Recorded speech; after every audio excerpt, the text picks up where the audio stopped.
레위기 15장 19절부터 33절 말씀 마음을 집중하시고 함께 읽어보십니다.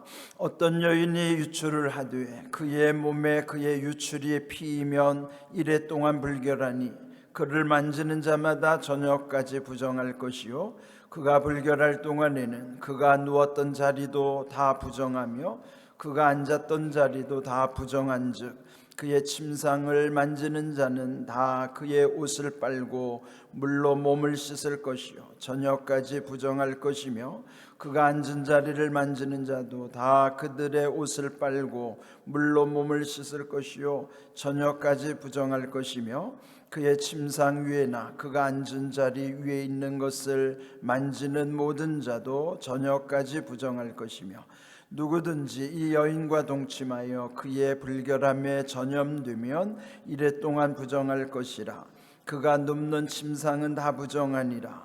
만일 여인의 피의 유출이 그의 불결기가 아닌데도 여러 날이 간다든지 그 유출이 그의 불결기를 지나도 계속되면 그 부정을 유출하는 모든 날 동안은 그 불결한 때와 같이 부정한즉 그의 유출이 있는 모든 날 동안에 그가 눕는 침상은 그에게 불결한 때의 침상과 같고 그가 앉는 모든 자리도 부정함이 불결한 때의 부정함과 같으니 그것들을 만지는 자는 다 부정한즉 그의 옷을 빨고 물로 몸을 씻을 것이며 저녁까지 부정할 것이요 그의 유출이 그치면 이레를 센 후에야 정하리니 그는 8째 날에 산비둘기 2마리나 집비둘기 새끼 2마리를 자기를 위하여 가져다가 회막문 앞 제사장에게로 가져갈 것이요 제사장은 그 한 마리는 속죄제로 다른 한 마리는 번제로 드려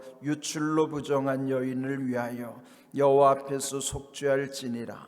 너희는 이와 같이 이스라엘 자손이 그들의 부정에서 떠나게 하여 그들 가운데 있는 내 성막을 그들이 더럽히고 그들이 부정한 중에서 죽지 않도록 할지니라.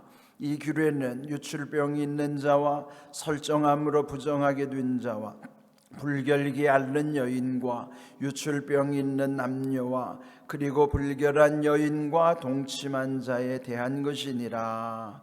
아멘. 레위기 15장에는 그 유출병에 관한 규례 말씀입니다. 전반부는 남성의 유출병, 또 오늘 읽은 이 후반부는 여성의 유출병에 관한 내용이죠. 이것은 이제 성생활과도 관련이 있고 또 그로 인하여 부정할 때에 어떻게 정결하게 할 것인가에 관한 말씀입니다. 오늘 읽은 말씀을 크게 두 가지 경우인데요.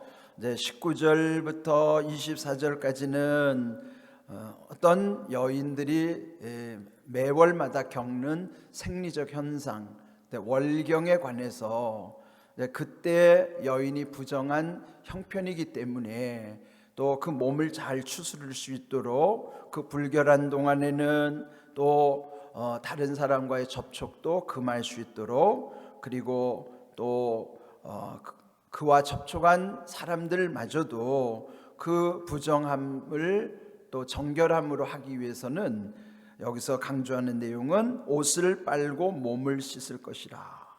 이런 말씀이 계속 반복이 되는 것입니다. 근데 이제 오늘 주목해 볼 말씀은 25절 이하의 말씀입니다. 그 불결기가 아닌데도 그랬죠. 또 불결기가 지났는데도 그 유출이 계속될 때의 문제인 것이죠. 이것은 이제 이전에 앞에서 말한 것은 생리적 현상인데 그것이 이제 과도하여서 출혈이 그치지 않고 계속될 때에는 이게 병의 문제인 것이죠. 예수님 당시에 그런 여인을 예수님 만나 주셨죠. 12의 혈루증을 앓는 여인이 그 경우예요.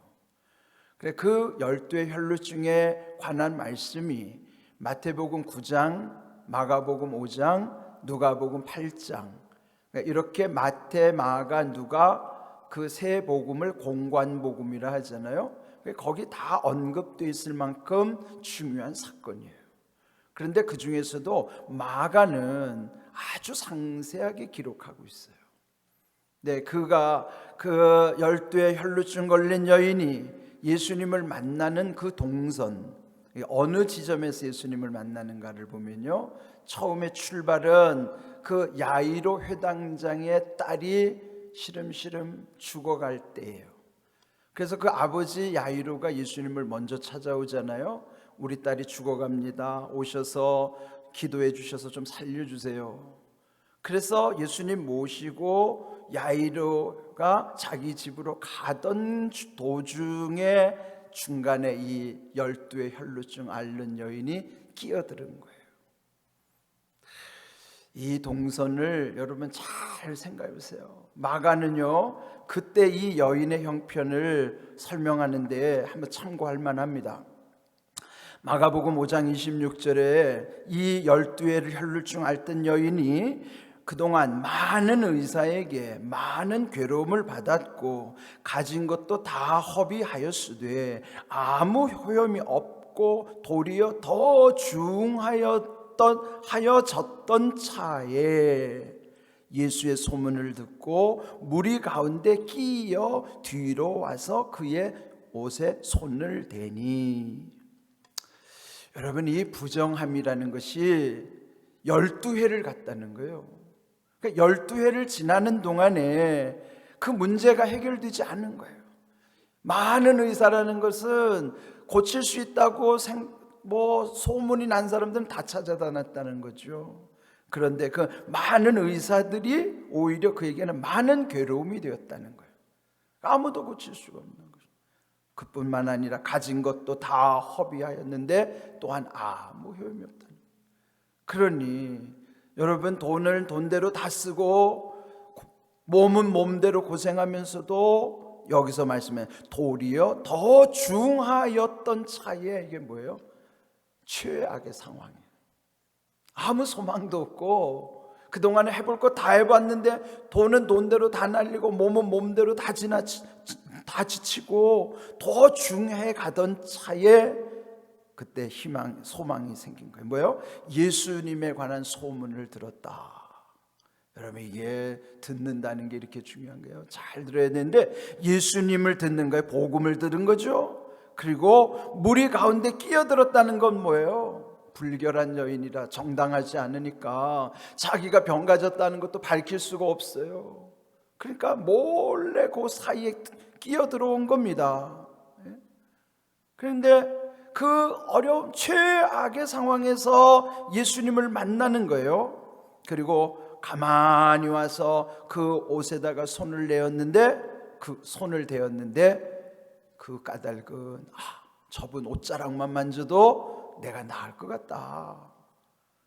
그래서 정말 만졌더니 12년 동안 고통당했던 것이 한순간에 다 해결이 된 거예요. 그랬을 때 이 여인이 얼마나 감격했겠어요. 그런데 그때 예수님이 갑자기 말씀하시는 거예요. 누가 내 손에 옷을 대었느냐. 이 여인이 얼마나 놀랐겠어요. 아니, 예수님은 분명히 이 여인의 형편도 아실 거예요. 그러면 좀 프라이버시를 지켜줄 수도 있지 않아요?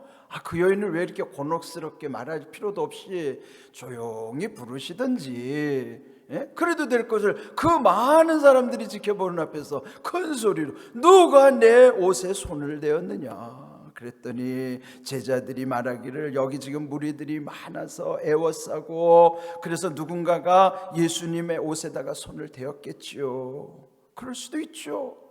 이리저리 스치는 가운데 예수님의 옷자락에 손댔던 사람들이 없었겠어요? 그런데 예수님은 그 여인이 손댄 것을 알면서 아니다, 내게 능력이 나갔다는 것을 예수님이 아시는 거예요.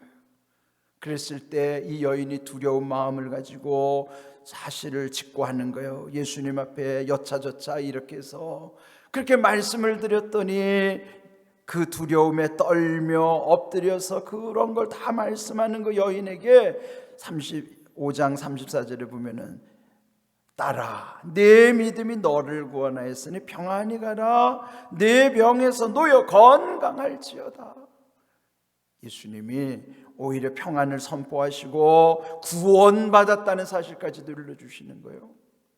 몸을 치유받은 것뿐만 아니라 영적으로도 구원받았다는 그 평안의 복음을 그 여인에게 각성시켜 주는 거예요. 근데 이 지점에서 해석이 필요해요. 왜 해석이 필요할까? 왜 예수님은 이 여인을 곤혹스럽게 만들으시면서까지 이렇게 하셨을까예요. 아니, 우리 보통 신사적으로 하자면 좀 그럴 때는 눈도 감아주시고 정녕 말씀하시고 싶으면 살짝 불러가지고 말씀하실 수도 있잖아요. 그런데 왜 예수님은 이거를 공개적으로 많은 사람 앞에서 이렇게 하셨을까? 이게 중요한 해석이에요. 예수님 그런 거 다 아심에도 불구하고 그렇게 말씀하신 까닭은 먼저 이 여인에게 네가 이 옷을 잡은 것은 너의 믿음으로 손잡았기 때문에 너의 믿음으로 병이 나았고 너의 믿음으로 구원받았다는 사실을 확증해 주시기 위함이에요. 모든 사람이 보는 앞에서 공개적으로 확실히 증명해 주시는 거예요. 만약에 이 여인의 생각대로 그냥 깜짝같이 아무도 몰라요. 자기만 알아요. 만일 그랬다면 이 상황이 굉장히 중요한 거예요. 이 여인에게 있어서는 병 나은 것만이 중요한 거예요. 구원? 그거 뭐 별 의미도 없어요, 이 사람에게는. 근데 병 나은 거 중요하죠. 그런데 인생이 살다 보면 그 12의 혈루병으로만 끝나는 게 아니에요. 살다 보면 또 어떤 병이 들지도 모르고 또 어떤 어려움을 당할지도 몰라요. 그런데 인간은 연약하기 때문에 이전에 그 용하다는 분을 만났거든요. 그분이 예수님이고 아니고를 중요한 게 아니라 이 여인에게는 용한 분이 중요한 거예요. 그래서 또 나중에 무슨 병이 들었든지 어려움을 당하면 이 사람은 예수가 아닌 또 다른 용한 사람을 찾아갈 수도 있어요. 내가 그때 용한 분의 옷자락을 만졌더니 내가 효염을 받지. 그래야 지금 이제 또 이런 병이 들었거나 아니면 또 어떤 어려움을 당했으니 그렇지, 내가 그 용한 분을 찾아가면 되지. 그래서 또 예수님이 아니라도 좋아요. 또 다른 용한 사람이 나타나면 또 가서 옷자락을 만지려고 할 거예요. 이게 인간이라고요. 예수님은 아니야, 네가 낳은 것은 옷자락 때문에 난 게 아니라는 거예요. 옷자락의 능력이 아니라 너의 믿음이 너의 병을 고치고 너가 구원받았다. 그러니 이 여인이 나중에 또 아프면 어떻게 하겠어요? 또 어려움을 당할 때 어떻게 하겠어요? 구원자 예수님을 향하여 그의 믿음으로 일어서는 거라고요. 이게 믿음이라고요. 여러분, 기독교 신앙은 이런 거예요. 아무나 찾아가지고 용한 사람을 만나서 자기 문제 해결하는 거는, 이거는 우상을 숭배하는 사람들의 논리고, 우리의 믿음은 오직 예수님 그분을 향한 우리의 믿음이 나의 병도 나의 문제도 나의 모든 구원도 이루게 하시는 거예요. 옷자락을 잡는 것이 중요한 게 아니라 믿음으로 예수님께 터치되는 거예요. 접촉되는 것이 중요한 거예요.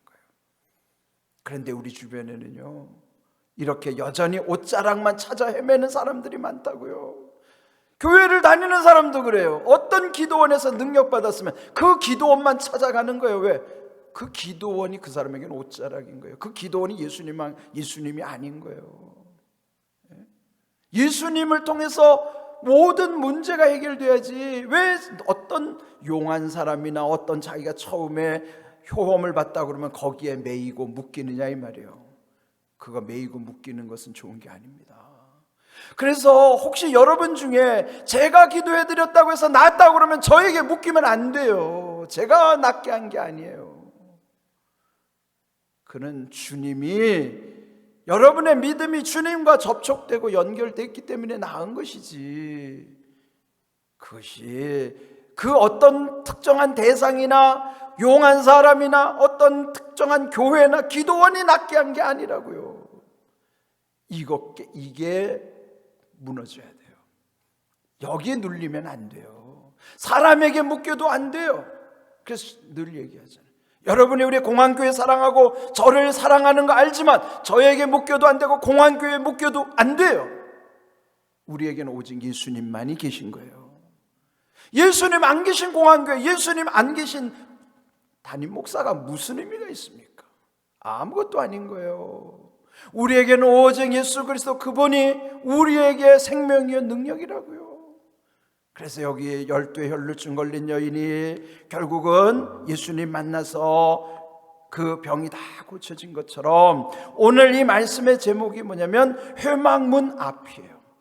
그들이 부정한 상황에서 정결할 때에 8째 날에 비둘기 2마리를 가지고 하나는 속죄 제물로 하나는 번제로 드려서 그들이 정결하게 되는 거예요. 그런데 그들이 8째 되는 날 회막문 앞에 섰을 때 그 마음가짐이 어떻겠어요?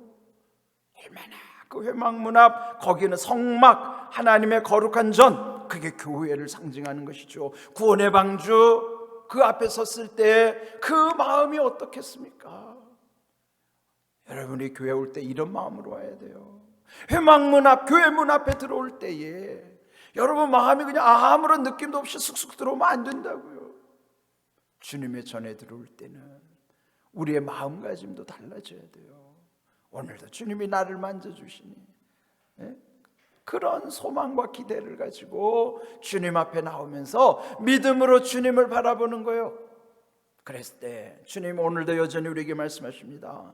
평안하라, 내 믿음이 너를 구원하였느니라. 오늘도 우리 믿음이 하나님과, 믿음이라는 것은 주님과 내가 연결된 상태, 나와 주님의 관계예요. 그 믿음이 우리에게 평안을 주시고 문제를 해결하게 하시는 거예요. 여러분 엉뚱한 거 찾지 마세요. 엉뚱한 거 구하지도 마세요. 사람을 바라보지도 마세요. 어떤 특별한 것에 현혹되지도 마세요.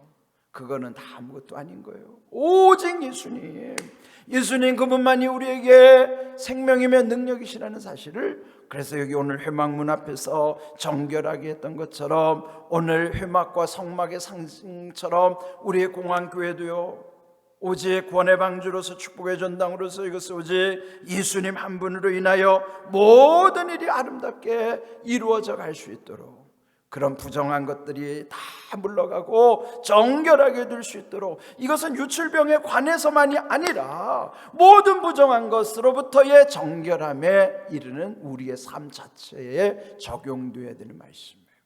내 마음도 부정적인 내 마음, 부정적인 내 생각, 부정적인 말, 부정적인 행동들 다 끊어내고 우리 안에 이렇게 정결함 가운데 온전해지는 깨끗함으로, 그래서 거룩함으로 나아갈 때 거룩함의 능력으로 성도들은 살아가는 거예요. 그런 귀한 은혜를 여러분 마음에 깊이 새기시기를 주님의 이름으로 축복합니다. 아멘.